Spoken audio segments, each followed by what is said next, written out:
ನಮಸ್ಕಾರ. ಮೈಸೂರು ಒಬ್ಬ ರೈತ ತನ್ನ ಮಕ್ಕಳಿಗಿಂತ ಹೆಚ್ಚಾಗಿ ಪ್ರೀತಿಸಿ ಹೊಲಗಳಲ್ಲಿ ಕೆಲಸ ಮಾಡಿ ದುಡಿದು ಇಡೀ ದೇಶಕ್ಕೆ ಅನ್ನ ಹಾಕ್ತಾನೆ. ಬಟ್ ಅದೇ ನಮ್ಮ ಸರ್ಕಾರ ಅವ್ರಿಗೊಂದು ಬೆಳೆದಿರೋ ಬೆಳೆಗೆ ಒಂದೊಳ್ಳೆ ಬೆಲೆ ಕೇಳಿದ್ರೆ ಅದು ಮಾತ್ರ ತಲೆ ಕೆಡಿಸ್ಕೊಳ್ಳಲ್ಲ. ಅದು ಬಿಟ್ಟು ಬೇರೆ ಎಲ್ಲದಕ್ಕೂ GST ಅದು ಇದು ಆಳು ಮೂಳು ಅಂದ್ಕೊಂಡು ಸಿಕ್ಕಾಬಟ್ಟೆ ಎಲ್ಲದಕ್ಕೂ ರೇಟ್ ಜಾಸ್ತಿ ಮಾಡ್ತಾರೆ. ಬಟ್ ಯಾಕೆ ನಮ್ಮ ರೈತರು ಬೆಳೆದಿರೋ ಬೆಳೆಗಳಿಗೆ ಯಾಕೆ ರೇಟ್ ಜಾಸ್ತಿ ಮಾಡಲ್ಲ?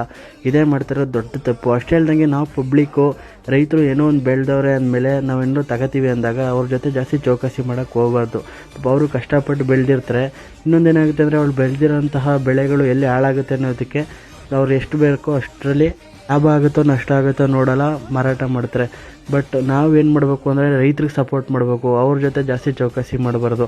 ನಾವು ಒಂದು ಹೋಟ್ಲಿಗೋ ರೆಸಾರ್ಟ್ಗೋ ಇಲ್ಲ ಎಲ್ಲೋ ಹೊರಗಡೆ ಹೋದಾಗ ಅಲ್ಲೇನು ನಾವೇನು ಕೇಳೋದಿಲ್ಲ. ಅವ್ರು ಎಷ್ಟು ಕೇಳ್ತಾರೋ ಅಷ್ಟು ಕೊಡ್ತೀವಿ, ಜೊತೆಗೆ ಟಿಪ್ಸು ಕೊಡ್ತೀವಿ.